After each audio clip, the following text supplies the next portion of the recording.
So, okay, so thanks, Daniel, for recording this for us. So those who are running late or just didn't have a chance to join will be able to see all of that. So thanks for your compliments regarding their music. It actually was suggested by Giovanna, so she can share her playlist after. And yes, we know you are not able at the moment to unmute yourself. Please feel free to send anything to the chat, any problems you see, challenges, or you just want to say something. And of course, it's not mandatory, but feel free to open your camera. We want to see you as well as you see us. But again, this is not mandatory. Whatever feels comfortable for you. So in short, what's going to be happening in the next 60-90 minutes? Okay, hi everyone. So in the next 60-90 minutes, basically you will get to know us. We already know who you are because many of you were actually registered before, so you know where you're coming from. We have a lot of people here from Ukraine, from Belarus, from Russia, but also some people from the US, Brazil, UK, and other countries. So thank you everyone for joining. We actually initially planned to do the webinar for the so-called Russian-speaking community. But then we just decided to open it for everyone. So we have a party here, international party. So you will get to know us. We will show you some behind the scenes as much as we can. All of us, we were and we are hiring managers. So we're hiring people to our teams. Yeah, hi Ludmila. Please type your question to the chat if you have. So we will be able to share with you what are we actually looking for in candidates that we don't really post on LinkedIn and something that is not written in the JD. And of course, we'll speak about biases a little bit. We're all biased about the nations, about each other, etc. So if you're Ole or Ola from Ukraine, Russia, Belarus, or from any other country, let's talk about it. How is it related to getting the new job in Israel and overall your Israeli journey? And of course, Q&As, will try to leave as much time for the Q&A as possible. Just a second. Okay, I was never good at slides, but okay, here we go. So for the introduction, and I think actually if I would be a participant of the webinar, that would be the most exciting part because it's a personal story. So we will introduce one after one. So I'm Jenya. As you can probably see, I'm originally from Russia. And this is more or less my career. So after the university, I joined BMW Group. Yes, pretty much offline business back in the days. So I started as an event manager and did like the whole marketing scope, like career from being very, events and conferences to like digital marketing and marketing operations. And then I spent 3 amazing years at Google office in Russia, doing mainly brand marketing. And now for 3 years, I'm working at Get. My latest and current role is the head of marketing operations. So I'm in Israel since 2019, and we were trying to summarize very, very briefly, what is it that was the most challenging for us to get the first job in Israel and what did actually help to do it. So for me, I guess the most challenging was the lack of shchuna and chutzpah. For those of you who is not familiar with this Hebrew wording, shchuna is, oh my God, I don't even know how to explain it. So shchuna is when you are actually, like using your connections in a way to get something. So shchuna is like a neighborhood or so. So basically, I didn't have any real connections in Israel, neither personal or business connections. And I was so naive and innocent that I believed I will just do Aliyah, go back to Moscow and find a job remotely really fast. So I was right and wrong at the same time. I managed to find a job from Moscow and I saw some questions about it in the registration. So yes, I think remotely it is possible to find a job, but it took me a few months. So spoiler, make connections and chutzpah. So I think this is I think it's actually relevant for many olims, but I think specifically from olims coming from the post-USSR space, chutzpah is not something we usually have naturally. We will talk about it today a lot. And what helped is consistency and luck. I will explore it a little bit later, but overall, I was very, methodological, having a Google Sheet file, tracking all the answers, making like the research of the HRs, of other professionals who can help me to get into the Israeli high tech. And yeah, as usual, a little bit of luck never kills nobody. So I think that was my case as well. Gio. Hey guys, first of course, welcome everybody. I'm Giovanna Ziegler. I'm originally from Brazil. First of course, it's such a pleasure to speak here with in this webinar. I would like to start maybe saying something that for many people is relevant, and many people heard that as well. As you can see in the logos next to my name, I have the New York Times, which always opened many doors to have that in my my resume and my in my background history. And I was in a very good place in my career back in Brazil, and also had a career internationally. I heard from many Brazilians that it was a very hard thing to get a job as a Ola Hadashah. So I'm Jillian. I am originally from the United States. I actually have a very different career trajectory than I think most other marketers have, and I'm happy to talk about it a little bit more. But I originally wanted to be a doctor and go to medical school. Long story short, I got into medical school, wasn't sure that's what I wanted to do, joined a program called Teach for America. It's a division of AmeriCorps, which I'm sure most of you do not know about, but I was an inner city public school teacher, teaching high school physics and chemistry, so still nothing related to what I do now. Actually came to Israel for my master's degree, and while I was studying here in Israel, I was working for some nonprofits, and actually went to one of my professors and said, looking for jobs back in the United States. Never decided to actually make Aliyah, and he convinced me to join his startup, and that was GuardKnox. So I've been at GuardKnox now 5.5 years. I started off as a Marcom manager and slowly have grown into the VP of marketing and IR. We're a leading auto tech company, so please check us out. For me, because of that, I would say my biggest challenge, and I think it's a challenge that you guys have already succeeded in, is actually making the decision to create a life in Israel. That's not moving to Israel, but it's creating a life. It's learning the language, immersing yourself in the culture, immersing yourself in different communities, and not just, kind of viewing this as a short-term period of your life. And the biggest thing to this is really committing to the process. At the end of the day, like anything, it's a process. It's not a linear trajectory. Everything that we've done in our past lives, from our educational background to our past jobs, is nothing more than a suitcase that we carry with us. So whether or not we're reinventing ourselves, recreating ourselves, we always have this opportunity. So really commit to the process, but also don't, for lack of a better word, pigeonhole yourself. There's always, every time a door closes, there's always a window or chimney open. Great, thanks, Jillian.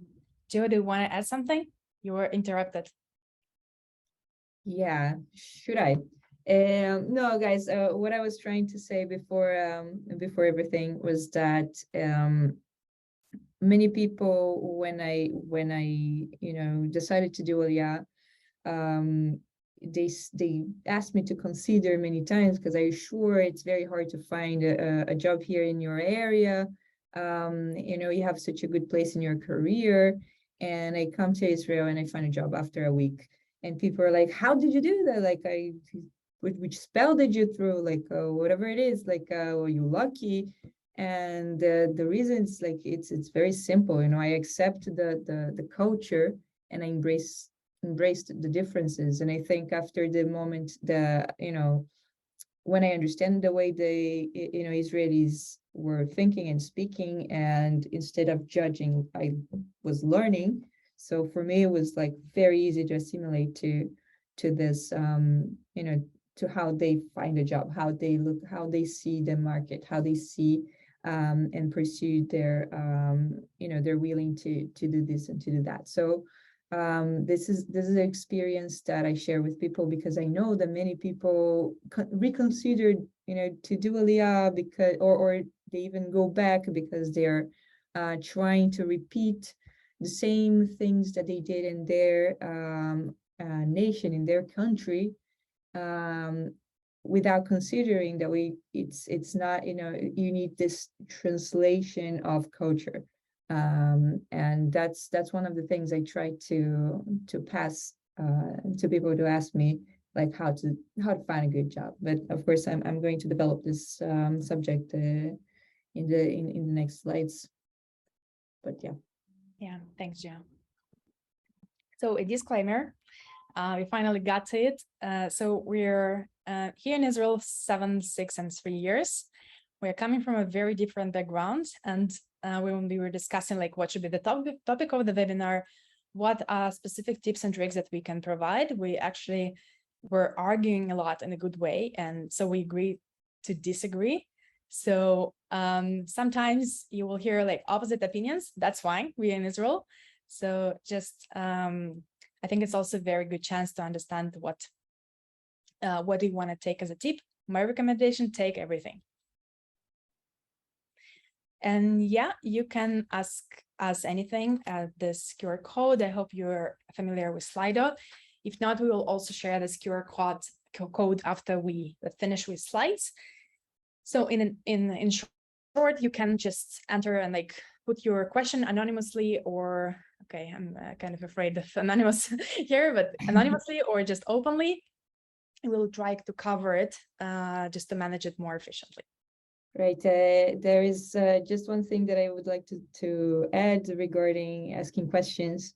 Okay, there is something I learned with my first job here in Israel with my first boss, is that if I'm presenting something and there's no questions at the end of this presentation, I'm going to think automatically that you didn't pay attention in anything that I'm saying. So I'm always, telling my own employees, I don't care, invent some questions, but at the end of the presentation, please ask questions so I know that you were listening. So I'll tell the same thing to you. Yeah, this is a good one. Okay, Israeli high-tech marketing market. So what is the difference? What is so different about it? So special, and what is the common ground? With like disclaimer, we're not sure it's relevant for all countries. It really depends on your background, but all in all, the Israeli market, and especially in marketing, it's very B2C focused. So you can see a lot of startups and big companies that are providing that are creating the B2B products. Startup versus corporates. Again, it really depends on where you're coming from, but overall, I think it's not a secret. It's a startup nation. There are a lot of startups here. And sometimes, let's say in my own perception, kind of idea of joining the startup was always a little bit scary because it's maybe not well funded, maybe it's not that stable. I think in many Israeli startups, you can see amazing and competitive conditions to join, and also great opportunities. It's very dynamic, so you can actually, people, I'm not sure if this is a good thing or not, but this is what it is what it is.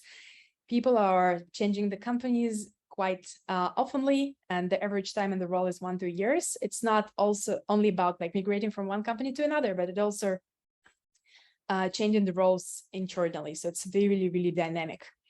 One Israeli told me that if you're staying on one role longer than a year, it means something goes wrong.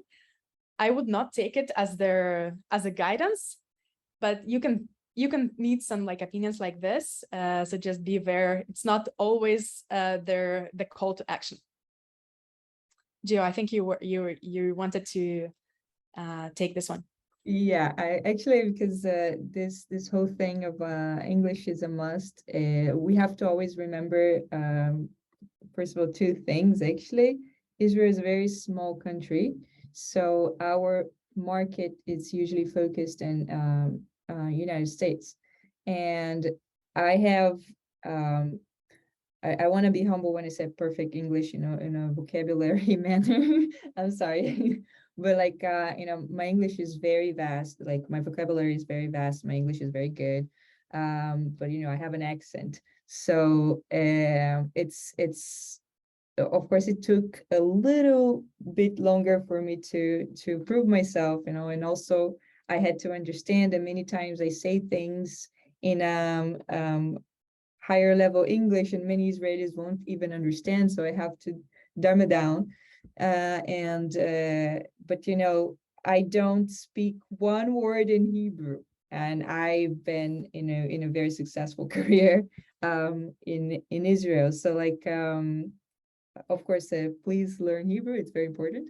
But for professional English, it's definitely a must, and it is different when you're not a native speak English. But that's for sure something. For me, it's the most important thing. Like the first most important thing you have to consider when entering the Israeli market. Yeah. Thanks, Gio. So a couple of more notes. Referral is a gift. I think you already know it. If you don't have someone in the company to refer you, try your best to find someone who can introduce you to the company internally. It always works better than just sending CVs, making cold approaches. You can grow really fast. And there is one more point that we actually wanted to give some examples on their very strong and engaged community. Again, in some countries, it's also really, really engaged, but in Israel, it's something like, I think, just a perfect match of an engaged marketing community and also very engaged culture. Jillian, I think you were telling me about some marketing communities here as well. Do you want to comment on that? Oh, yeah. So it's actually something that's very different for me. As an American, everyone does WhatsApp groups. I know that that a lot of the Russian speaking community here has a very engaged Telegram group.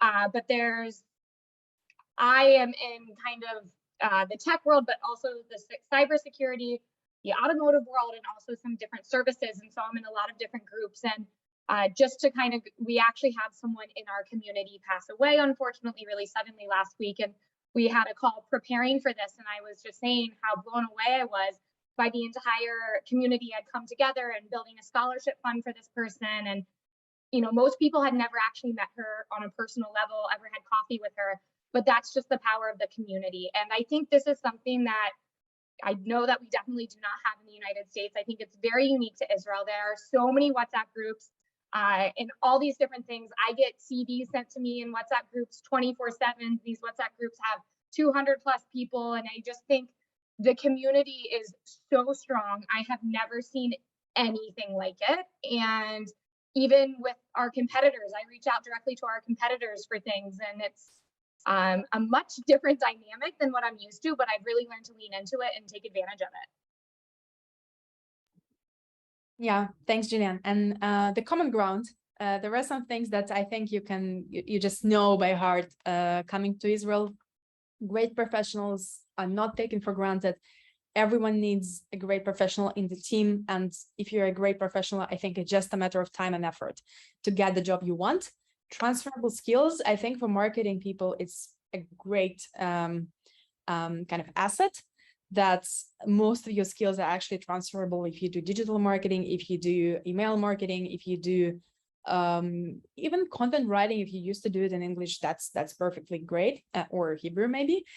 So yeah, lots of skills are transferable. Also, some marketing platforms are used internationally, so most probably you already have some experience with the platform or with a similar one.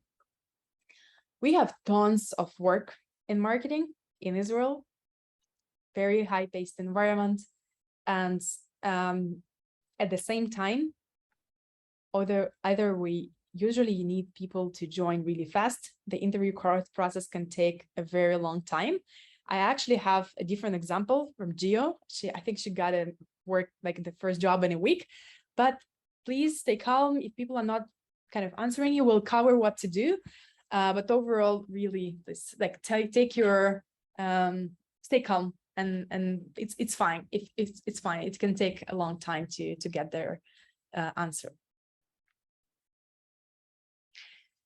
So moving further behind the scenes, what are we looking for? So we'll try to go one by one, sharing a little bit more of just, specific skills that we require when we are hiring.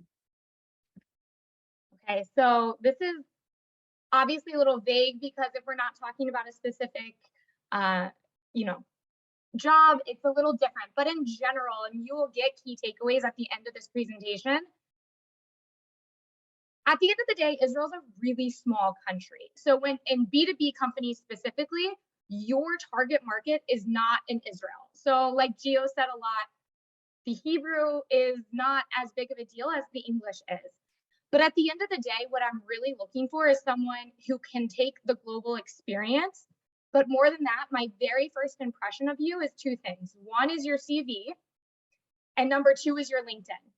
At the end of the day, we're marketers. So our LinkedIn is like a portfolio. If you're an artist, you have got to invest in your LinkedIn. I can't tell you how many times I quickly look at someone's LinkedIn, and if it is not the way it should be set up, if they're not showing engagement, aka like most marketing positions do need to have that, if it has a number of spelling errors and things like that, I will automatically disqualify them. And number two is the CV. I'm not talking about the content of the CV, but, and you'll get this as a takeaway, you need a native English speaker reviewing your CV. You do not need native English. Don't worry. You don't need native English, but you do need to show that you will take the steps, that you care, that you put time and effort into it, that the formatting doesn't look like something that you just downloaded from MS Word. It should be quick. It should be easy. I should get the main idea. Those are the number, and thanks, Josh, 1,000%. It's a huge pet peeve of mine, to be honest. But more than anything, I'm looking for someone who is resilient. I have said multiple times, I love hiring olim because there's no one, in a lot of cases, specifically living in Israel, that is more resilient. You do not need to know my technology. No engineers can go to school and learn my technology. That's not the issue. I need to know that you're a self-starter, you're a self-learner, and that you're resilient. I can throw something at you and you'll be able to dodge that bullet. So if that's coming to the first interview and getting an assignment, and I don't care if the assignment's done right, I care how you think, how you process, how you approach it. So kind of take off that tough exterior of I've never done anything in tech. How do I get in tech? That's okay. I care about the intangibles, the things that I cannot teach you. So wow, that is such a great input. Actually, I sign below everything you just said. When I'm hiring people and when I'm interviewing them, one thing that I think it's very important for you guys to understand is that when you're looking for a job, see the job description, see the things that you are going to be doing, and understand in your set of skills, can you do A, B, C, D, and to Z? And do not, and I'm sorry, my language, do not bullshit us, because we are professionals and we will know, and we don't care if you don't know things, but we care that you are independent. We care that you are aware of, that there is a process of learning, and you have to be patient, and you have to, and to understand how to think, exactly like Jillian said. So, authenticity is something that we truly appreciate. But it's so important to focus in this technical point of many times you just apply to things because you like the title, you apply to things because you like the company, and the things that they are asking you in the job description has nothing to do with what you want to do or what you know how to do. So, fix your interview speech and your interview focus on the things that this company is asking for. It's super important. The other thing, which is something that I really think it's a takeaway, is the difference between being confident and arrogant, right? It's a thin line between also be straightforward and invasive. It's a fine line, and you need to be humble enough to hear feedback and criticism when people call you out. So this is like maybe the best advice I can give. I will say, I want to add one thing to what Gio said before I know Jenya's going to jump in. Please, please research the company before your first phone call. I can't tell you how many times I had interviews. I had one today where someone, it's so obvious they have not been to my website. And as you guys know, probably, I can check to see if they've been to the website. So please, please make sure you know the company, or you Googled it, or just have the website open during the Zoom interview. Yes, and that's so realistic, because it happens all the time. And it was one of the things that it's like, for me, from the moment I see that they didn't have even the interest of looking at the company, it's a no. It doesn't matter how good you might be. And what maybe many people don't know is that we appreciate if you tell us, I read, I didn't understand this, I didn't understand that. You have no idea how much we appreciate that. Yes, ask your questions. I still didn't understand the product. I think there's related to this, to that. Show also that you made an effort to understand the product. But we truly appreciate when you're trying to learn the product before even we start a conversation. So yes, 100% yes. And have an opinion, especially in Israel, have an opinion. It is so, like, I would say I look for people who will tell me I'm wrong, or actually kind of go against what I'm saying, because that's what makes us better. And so many times people are, yes, and they might disagree, but they don't voice that. So specifically in Israel is like the one place where, the lowest level employee can get up and correct a CEO, and it's not as frowned upon as it might be in other places. So please, please have an opinion, voice your opinion, just do it respectfully. Yeah, I think you mentioned it all, but I will maybe just repeat some points because I think it's super important. On the preparation, it actually takes, okay, if you really want to join the company, do your homework. But I also appreciate some of you are looking for a job and you're checking many, many companies and you're interviewing maybe like 3-4 times per day, and you don't really have a possibility to, to research on each and every potential employer. So it actually takes 5-10 minutes before you jump on the call, on the interview, check the website. It will already give you some thoughts on what can I ask, what I didn't really get in 5 minutes. Actually, it's a very interesting one, because if you cannot understand what company is doing, what's like their tools and solutions they provide in 5 minutes after searching on the website, maybe it's a very good question to raise, right? So please do your preparation, even a short one. The second one is what I personally kind of appreciate while looking for a candidate is be professional. As Jillian mentioned, I don't expect you to know all the systems that I even mentioned on the JD, right? So we can always compromise on some particular skill because you can learn it easily. We can educate you around like how company works. If I know many of you were asking me privately whether you need something specific to learn if you, for example, worked in an agency and now you want to get to the high tech. So please kind of put the pressure down and make sure you demonstrate a professional approach towards what you actually can demonstrate. So for example, being ready for the interview, even like the setup, the camera and all those kind of things. If there is a task that you receive from the HR or from our side, like a case study that you need to complete, do it on time. If you cannot do it on time, that's perfectly fine. Just send us a note that you need another day or two. So I think the professional approach is something that makes me, very happy. And even if something in your CV, we don't have something very particular, this is still okay. And one more point is, like for me, it's super important. I think most of us who work already in Israel in their mid-sized companies or even like especially startups, different size is willingness to change fast, to learn. It's a very high-paced environment. The strategy of the company can be changing. Their team role can be changing. The team can become bigger or less. So for me, it's very important if you demonstrate the cases, how you actually adjusted to a new environment, either at work or maybe you had some volunteer experience, whatever it is. So even some examples from your university life, because I know many people are actually searching for the first job and you're doing it in a different country. So appreciate you're doing this effort. And it's hard, it's not easy. So again, a willingness to change. For me, this is something that just makes me so happy when I'm interviewing someone.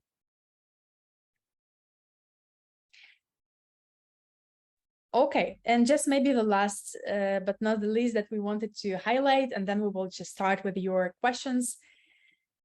Biases, and what can you do about it?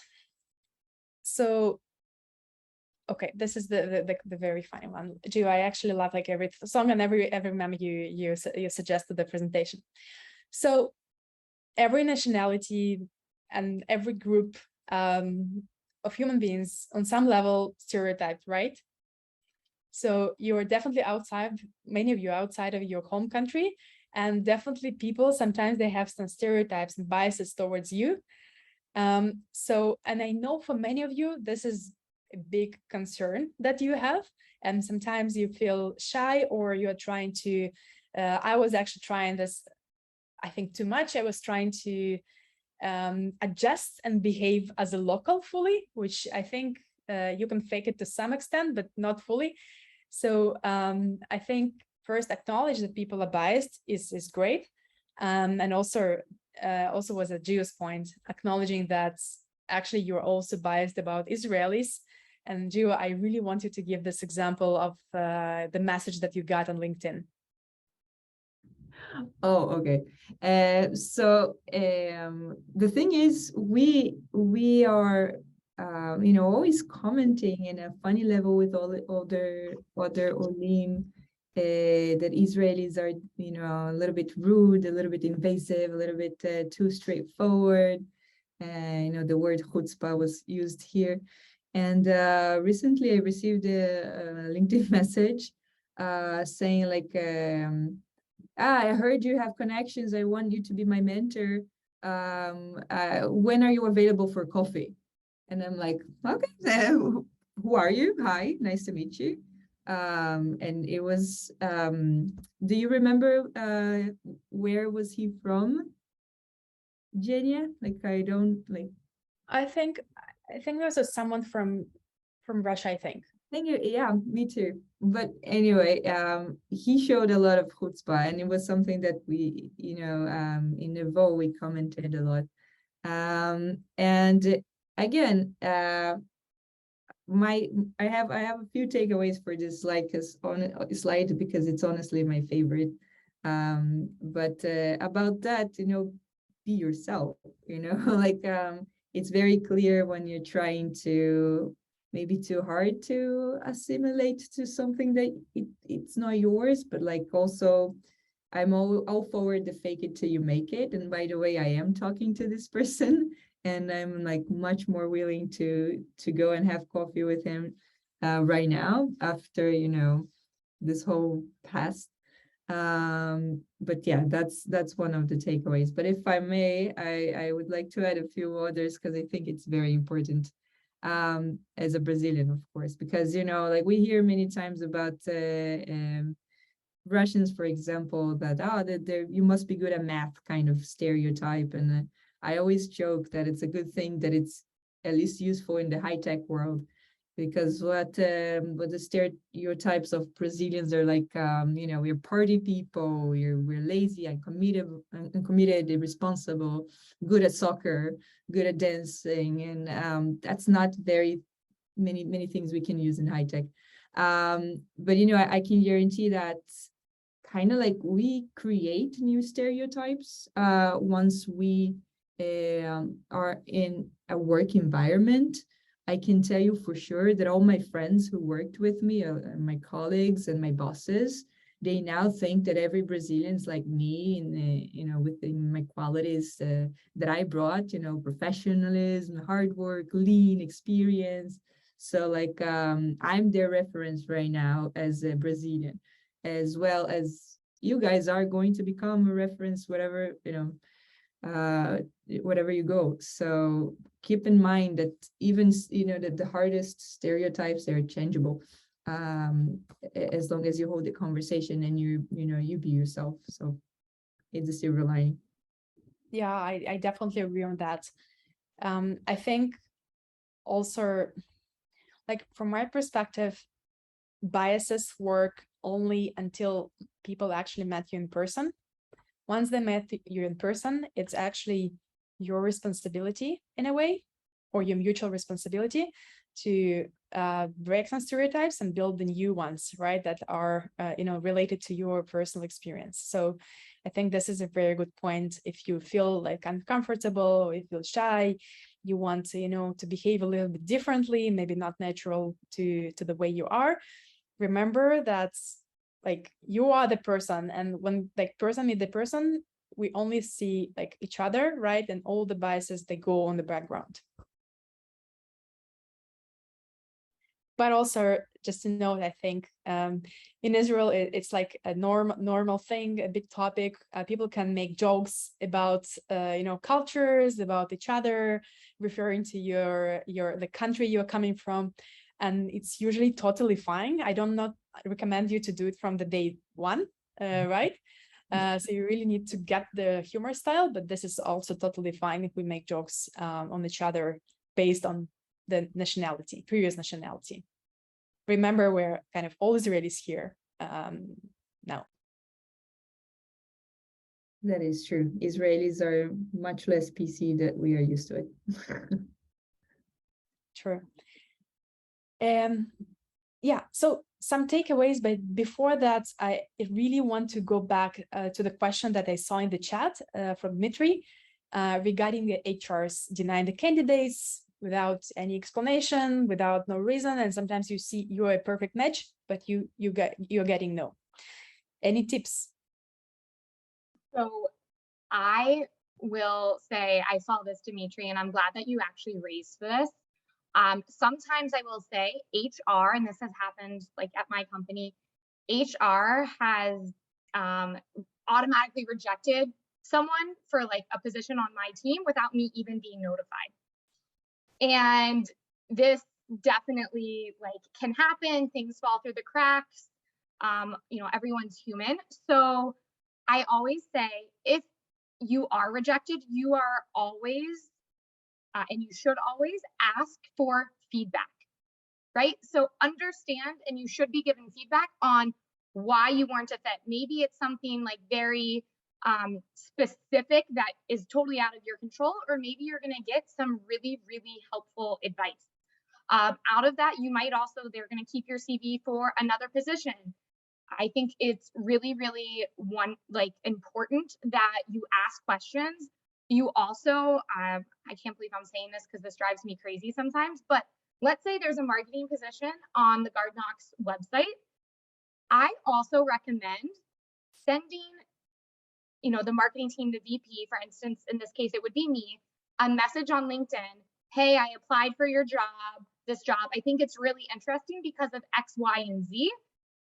And send me a connect request. If you do that, I am like 100 times more likely to actually go into the HR system and actually very specifically look at your CV, when maybe my director of marketing is going to be the one who's going to take a look at that. But since you've sent me that message, I'm going to give you a second or third chance. So definitely ask questions, definitely send heads up or looking forward to meeting with you. This is such an American thing. I also say after an interview, this is very, very American, but I'm an American and I'm going to lean into my American tendencies. Send a thank you note email after an interview. You have an interview, a few hours later, a day later. I like to do it pretty quickly. send me a thank you. I really enjoyed meeting with you. What you talked about, this was really interesting. I think Guard Knox is really interesting because X, Y, and Z. These are just ways you're going to stand out. And whether or not you are the right fit, I'm A, going to give you helpful feedback, or B, I'm going to refer you to some of my friends who are hiring that you're going to be a better fit for.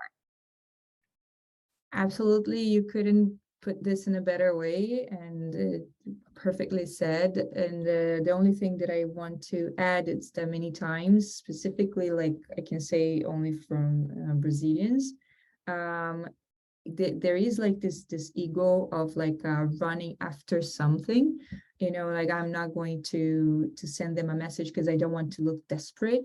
The opposite here, it doesn't work like this. Sending a message is sign of interest, and we appreciate interest. We like interest, and independently of the HR, denying candidates or not, if I want someone, with all the respect, I love the head of people, the HR, screw them, I'm gonna get you. I don't care.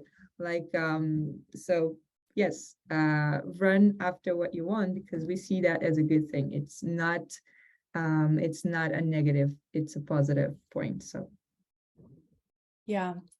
Nothing to add, I guess. Let's just kind of summarize on the takeaways, and then there is a question from Irina in the chat, and we will also open the Slido so you can ask more questions. Yeah.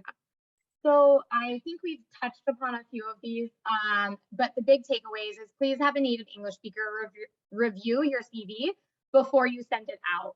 Just a quick overview, making sure that their little grammatical things are fixed is very, very important. Not all of your work, not all of your emails need to be perfect. Your CV should be. Be genuine. Don't just say what you think we want to hear. As we've said, Israelis love honesty. I want someone to disagree with me. If I'm in a brainstorming meeting, I want people to disagree with me. That's how we get better to a better end point. Be flexible. Not every job is going to check every box. You're not, as we've mentioned, you're not committing to a lifetime. You're not marrying this job. So be flexible. You might, and a lot of things I tell new immigrants to Israel specifically is go to an agency first. I know it's not the sexiest. I know you've been in other positions, but an agency is the best place to learn the Israeli landscape. It also is the best place to actually learn about different companies, to actually maybe get a job later. It's also a way to really hone your skills and build your skills, and maybe work on your English or work on your Hebrew in a safer environment in a lot of ways. We also mentioned this, but leave the ego. Just because we were in one position back in our home country doesn't mean it's a seamless transition here in Israel. We didn't all move to Israel because it was perfect.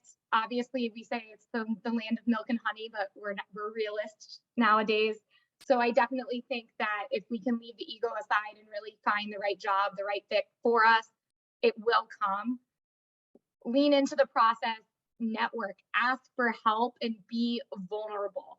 I mentioned in this one too, please write thank yous. I know it's a super American, but then again, most marketers, I will say in Israel, have some form of American or international experience.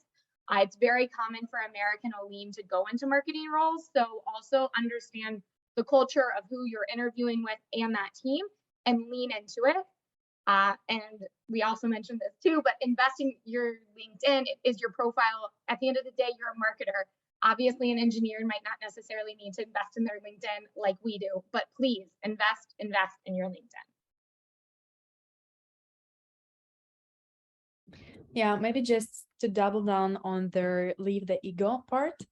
We saw many questions in the registration link, people asking whether if they used to have the CMO role before or a head of marketing, and they don't find anything like that here, and the role suggested sounds like it's not the title that you want to get. Again, first and foremost, it's very important to understand what exactly this role is about. Sometimes here, a head of marketing is doing the job of the CMO. Sometimes the CMO is someone who just work on all along in the room doing campaigns, right? So you really need to ask questions what exactly this role is about. yeah, this is just one note. And yes, again, it's not just about the roles, it's also about companies. If you worked in a brand that was well known in your company or even internationally, I suggest you to be flexible and trying to join the brand that is maybe less known at the moment, because again, with all the investments that go to the Israeli startups, you can actually be the one who makes it known internationally. So people do not necessarily put attention on their company name.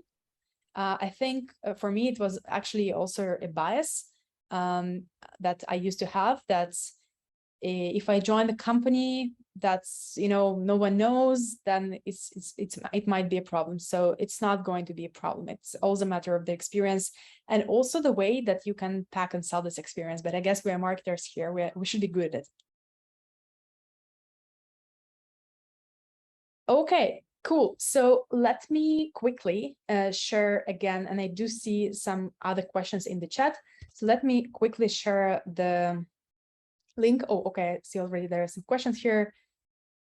So, okay, here we go. So, yes, we didn't mention, but it seems like you know how to upload questions as well.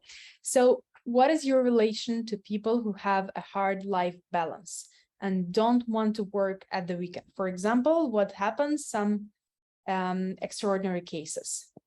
Okay, I will just answer in short. I do not appreciate people who work. I mean, it's not that I don't appreciate, it sounds really bad. Sorry for my English, but I do not encourage this behavior. And if I see that people in my team are sending me emails or they are online in Slack late night, or especially in the weekend, I usually say something fun but clear to make sure they understand this is not the behavior that I expect. I think it also depends on the company culture a lot. For example, here at GET, we are very much about life-work balance, but this is not something I think is relevant. I am going to have a disagreeing opinion on that because I come from like a smaller startup. So when you're not a part of a massive team, listen, we all have lives outside of work. We all need, to have a work-life balance. It's something that we're all striving for.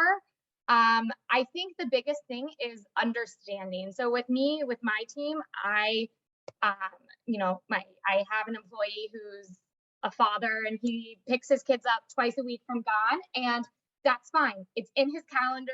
I know that he's gonna be there, and he is expected to get back online later in the evening to finish what he needs to finish. Every day, every time period, things happen. I need, it is marketing. There are PR issues. There's a lot of different things. So yes, we have lives, but like I reach out to people on the weekend. I might leave messages. Typically I'll leave it in like Teams. But if it's urgent, I will text you. So that's part of being in a startup. That's like the whole other range of it. If that's something that you do not want, do not go to a startup, because when you're at a startup, you don't get as much luxury of that work-life balance because there's not as many people on your team. So I would just like to add, because it's a beautiful disagreement, because I think what happens is like set expectations, right? Okay, and this is like, it's not every company that will want you to work on extra times and weekends, but there are many companies that will want this. There are many startups that, most of it startups, the life balance between personal life and professional life doesn't exist. I like this chaos. That's why I am a person that exclusively likes to work with the startups. Actually, I like even more chaotic environment. I like to build departments, marketing departments. Like, this is what I do. But I don't actually, I don't preach what I say, because I hate when my employees are like taking out their free time to work, and I'm like, no, you are in your free time, in your day off, do not work, do not answer your phone.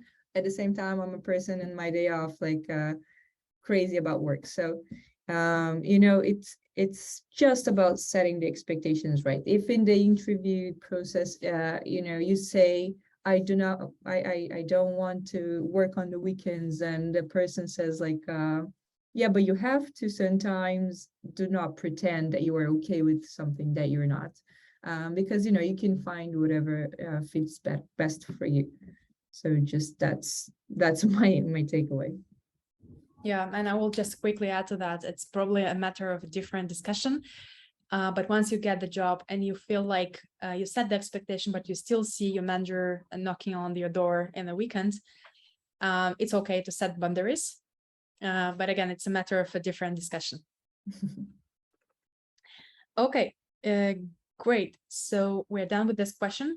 Heard once that HR should be, okay, CV should be in the PDF format with photo and creative details, but other HRs said it should be simple in one pager, Word file.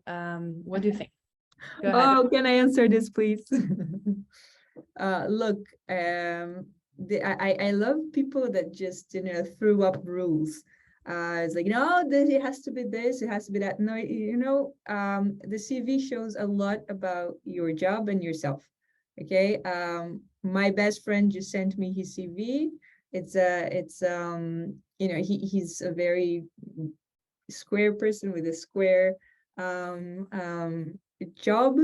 and it's all black and white and only letters, and I'm like, I can't read that, but for what he does, this is perfection. He cannot have a resume like mine that it's like blue and with my picture and with funny things like show me the data, and I'm more organized than a German train. So like again, be yourself, don't be unprofessional. There are places for for the jokes, and I can do that.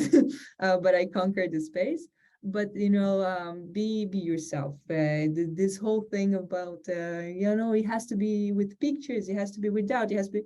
What is your job? What do you prefer? Who are you? Are you a more lean person? Are you a more creative person? Like, do your thing, that's why there are different templates of CVs.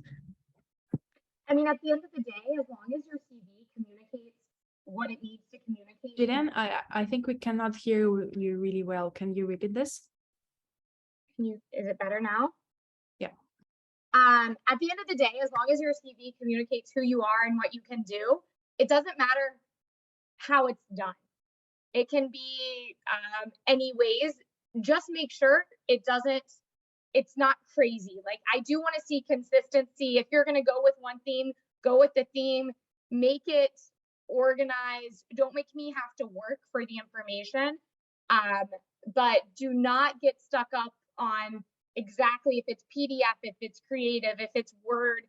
If they have an issue with your CV, they're going to ask for another version of it. So don't worry about it. I also would recommend, especially while you're searching for a position, have your CV also as I think you can put it as a link on LinkedIn or something like really easy. If you send me an email before, like on LinkedIn, you can feel free to attach your CV too. So, keep that, always have that updated, and feel free to share it, because literally during this webinar, I received 5 CVs over WhatsApp from different groups, from people sending it to me directly. So be ready to do that. And Dimitri, I see what you just said. Yes, connect with me on LinkedIn and send it to me. Great. Just one more thing, specifically on their PDF formats. I heard a lot of news, and I was attending other Reboot webinars where speakers were saying that some screening systems, and mainly again related to big companies, they do not read the PDF format. I personally never, I'm receiving the CVs in PDF and Word, so this is all good. But I think if you're applying to a company where you suspect they can use the screening system, please don't use the kind of the photo format. That will definitely, I don't think that will be readable. So other than that, I agree, photo, creative details, whatever you feel like. But if you don't feel natural, just send very neat CV, kind of verified by the native speaker. that would help, as Jillian mentioned before, and it's going to be all good. Okay, great. Next question. Best advice for someone recently laid off, terminated? That's very okay. I would love to actually answer that. I was just laid off from my job. Like tomorrow is my official last day. And again, I already found another job. But the real thing that we need to understand here is like stay calm. A lot of people are dealing with the same situation. You're not alone. There are other opportunities. And most important, this happens once in a while. It happens with the best people. It happens with the most professional. Sometimes we don't understand, we get frustrated, it doesn't make sense. And, okay, next, maybe take a day off, not a day off, but a week off. And again, don't do like me. I'm already starting next week. So do take a day off, okay? Do take some time off. But there are a ocean of people very willing to help you. Do not be ashamed. Do not be embarrassed to ask for help. People are here more than you think for you, because we sympathize with that a lot. So yes, also if you were terminated, if you got fired, connect with me, let me help you. I'll do so much for you, much more than you think, like really. That's one of the greatest advantages of being in Israel. Sometimes when we see someone that needs help, we actually do something about it. Yeah, I think many of you also follow their mortgage situation. There are a lot of layoffs nowadays.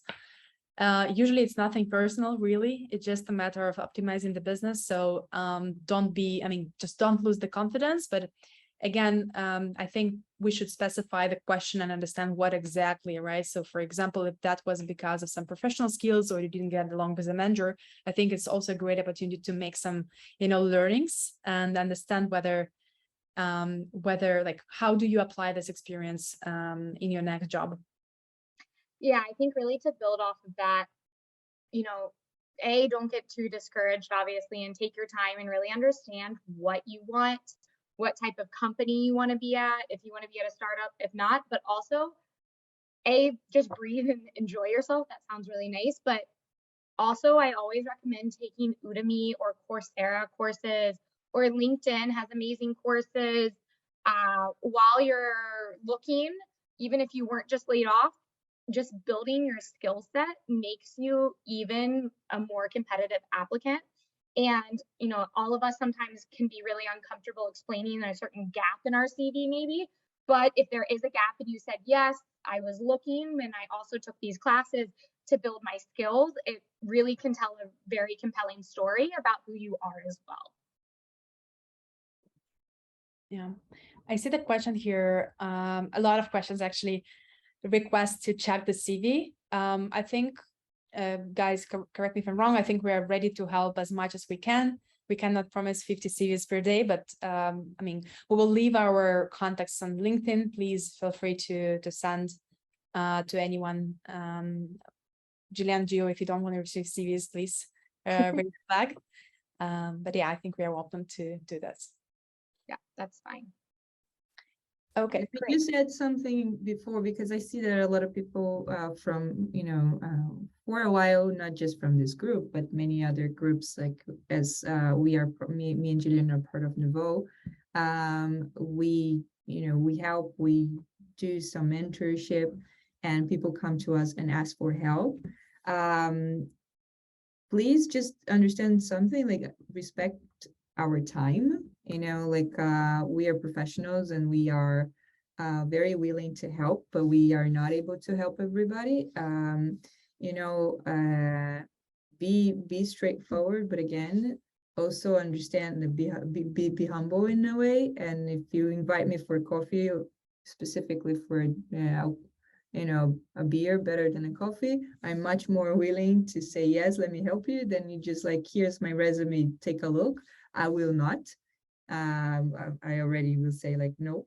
And I'm a very honest person. So if you just send me a message, do this for me, I was like, no, I don't work for you. Bye. So, create a relationship before you ask for help. It's very important. I think this is actually the best advice in Israel, not just work related. If you want to get something, create relationship.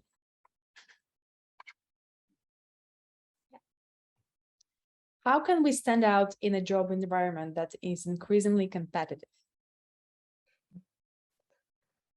That's a great question. Don't we all want to know that? I think the biggest way you can stand out is everything that we've said. And I know it's really feels like a cop out, but by saying be genuine, number one, please be genuine, but also I like to see that you are really focused. You're working hard at it. You are taking classes. You are showing me that you have this commitment, to Israel. The worst thing, it sounds so bad, is when I hire someone and they very quickly have decided, I don't actually want to live in Israel and I'm moving. But really commit to this process. I want to see that you're taking these classes, that you're trying to build a network, that you're being a better person, and that you're really putting yourself out there. And that's why I say invest in your LinkedIn, because if I see that you're doing that, my dad actually used to say something to me all the time growing up. And maybe that's why I answered one of the questions the way I answered it. But he said, no matter where I go in the world, someone's always going to be smarter than me. But no one can ever outwork me because I control that. And that's what I care about. I care about the way you work.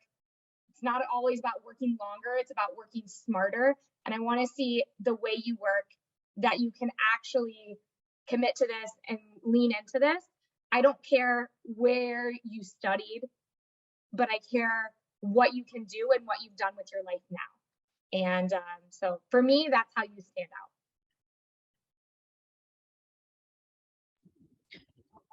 I would say I have a good news for all of you. You are already standing out because you are olims. It's something that is catchy, not always in a good way. It depending, again, coming back to the questions, right? It depends how you work on your CV, how you approach people, etc. But you are standing out. I'm receiving a lot of CVs from olims. And the first, and again, I'm a hadashim as well, so it may be not the representative example, but even for the HRs that I'm working on with HR partners, they usually ask me, okay, I have no idea what these companies are. Can you please check, right? So I usually spend a little bit more time on olim's CVs to understand like what is the actual experience, especially if I don't know the companies. So you are standing out already, but make it your advantage, right? So make sure that you are not just, you worked on your CV. Again, like I'm repeating myself and all the advice that we gave, but again, as an olim, you're already standing out, and make sure you're doing it properly. Expand skills or stay focused on one specific thing. In other words, diverse experience or professional, but in one field. What is better for employer? I guess for employer or for employee. So I love this question as well. By the way, guys, very good questions. Look, it again goes back to what do you want?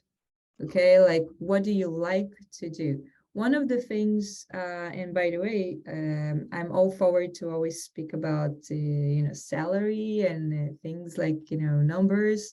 But one of the good things about it in Israel is like depending on the field and depending on the job description, your salary, it's not so different between a director and a head of it, the CMO, etc. It's very it's not countable like that. So it's okay, because now you can actually go for what you like. Okay, like do you like to be a technical person? Do you like to be a more focused person? You like, I don't know, PPC only or SEO only, or do you want to be a director and have like a diverse knowledge and be able to manage different people. So it always goes to the same thing. What do you want to do? What do you think you're good at? What do you think it's not going to be boring for you? You know, and then you answer this question yourself, because there is no right question. One of the things that I can say is that if you want to be a director or head of or a CMO or VP marketing, it's much better to have a variety of knowledge in the marketing, so you can be a true leader and people will look up to you. Because I had leaders in the past that were focused in like one field of marketing, and as I was doing demand generation, they had absolutely no idea what they were, you know, talking about and asking me for. And I was like, how can I admire you as a, you know, as my manager if you don't know what I do? And also, how can you admire me? So please don't be this manager. Don't be this manager that only knows one thing. But it always goes back to, what do you want? Okay, so that's your to decide. That's your to answer. I mean, I 100% agree with Gio on this. I will say, for some of us who aren't as comfortable with Hebrew or English, I think it's really important. That doesn't mean that all aspects of marketing need to have both of those. So for instance, if PPC can be a great entry point for you as you're, you know, if you're not as comfortable with the language things. So really look at what your skill sets are and what might be your biggest barrier to entry as well, and find a way to really get in there first. So it's, you know, the age-old question kind of as marketers, because there's so many different types of marketing. Non-marketers don't realize that. I also think marketing is one of those really special types of profession where everyone thinks that they know better and that they can do better, but they actually know nothing. So there's like a meme about that always cracks me up. But I really think that you need, as Gio said, is figure out what you want and really go after it. I definitely think there's no right answer for in general. So definitely, if you guys want to ask a specific, you know, question or a specific scenario, please feel free to message us and we'll try and help you navigate that. Yeah, I think we actually covered the part with Sivis, Pavel, and anyone else who wants to get help. Please feel free to approach. Again, as Gio rightfully mentioned, make sure we understand why to help, because initially we are, yes, really happy. We are really happy to do that. Yes. Okay, great. So I do see there are some questions in the chat. Let's cover this. Could you recommend a company which ready to hire employees without experience in Israel, like an intern? Oh, I actually think Daniel can comment if you're listening. Wow, it's a big question. So companies are usually hiring students. Like if you are a real student of a real university in Israel, you can be hired. If not, I heard only about doing this as part of the Masa program or ITC or something like this. Like in the end of the courses, they do like internships and so on. So this is like, these are the things that are like widely known. And then it can be on case-by-case scenario. And the latest insight that I have, and actually it's something that some people are going to work on, is that startups are more open to have interns than bigger companies. Because for bigger companies, it's like against the existing processes, and also a lot of senior people need to like invest in interns, and then after 2 months, the intern leaves and so on. I heard that for startups, it's in general harder to hire people, and they can benefit from someone who can join tomorrow, even if it's like not a very experienced person. There is like some jobs that you can do and be exposed to the process of the company and to learn and so on. So this is what I know for now, and hopefully there's going to be more internships in Israel soon. Yeah, thanks, Daniel. So basically, I think we managed to cover most of the questions. Some of them were quite personal, so we need to, understand like what is the specific situation of the person. So here you can see some QR codes. Again, please feel free to like knock and follow and approach on LinkedIn. Other than that, thank you very much. Again, apologies for the technical stuff in the beginning. We hope you find this useful, and maybe even I felt like we mostly agreed with each other than disagreed. But if you had a different experience, that's also totally fine. So feel free to just like follow the experience that you are getting. And I guess this is it. So thank you, everyone, and thanks Gio and Jillian for preparing this together. It was a pleasure. Everybody, it was such a pleasure. Bye. Thank you, everyone.